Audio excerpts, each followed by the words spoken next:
Үйдің кіре берісінде сәби жататын бесік арбаларды жиі көремін. Аналар балаларын салып әкеліп есік аузына тастайды.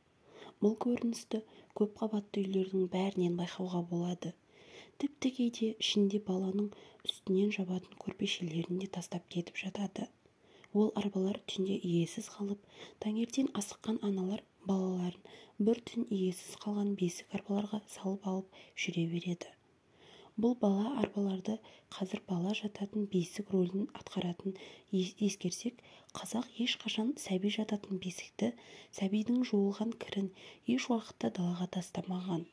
Жын-шайтан, бәле-жала үйір болады деген. Егер алда-жалда далада иесіз қалып қойған жағдайда міндетті түрде аластаған.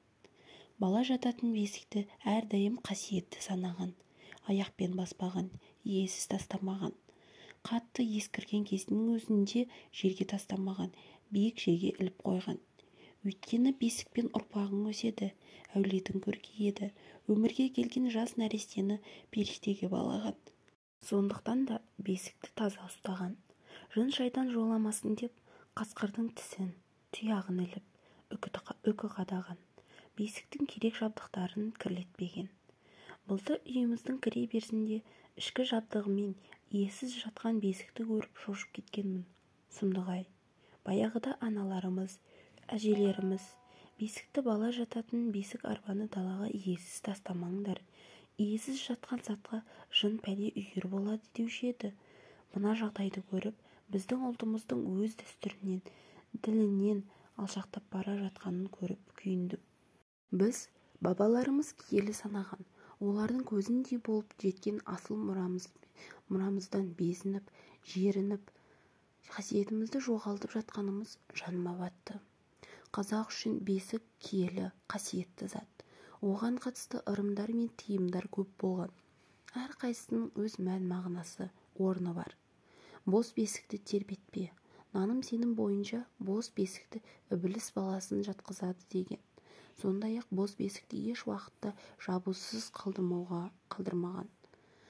Үстіне ақ мата жауып, ең болмағанда ұршығына орамал байлап қоюы қажет. Бала өскен соң бесікті жерге тастамайды. Ата-бабамыз бесікті міндетті түрге төрге, маңдайшаға іліп қоятын болған.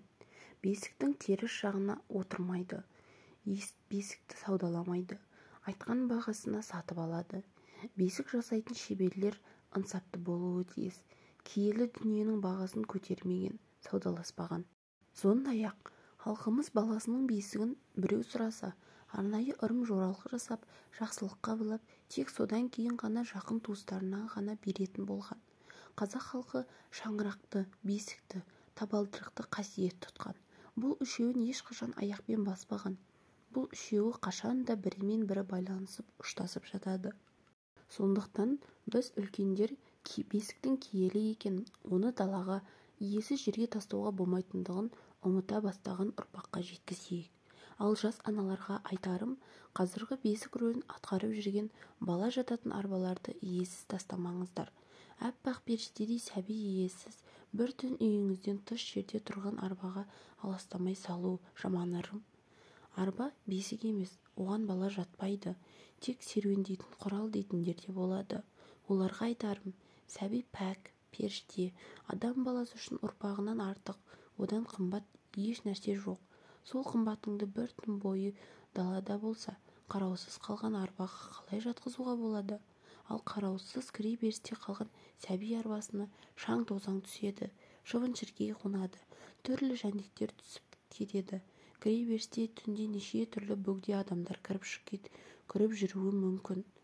Тіпті ырымға сенбесеңіз де, гигиеналық тұрғыдан да қараусыз қалдыруға болмайды. Ал жалпы халық айтса қалтайтпайды. Қазақ ырымдарының артында үлкен тәрбиемен жатқанын ұмытпаңыздар. Мынау үйіміздің кіре берісінде күнде иесіз қалатын бесік арба, кейде мысық та түнеп жатады. Егер де менің ақпаратым пайдалы болса, Қазақ каналының дамуына үлес қосып, арнама тіркеліп, қоңырауша белгісін басуды ұмытпаңыз.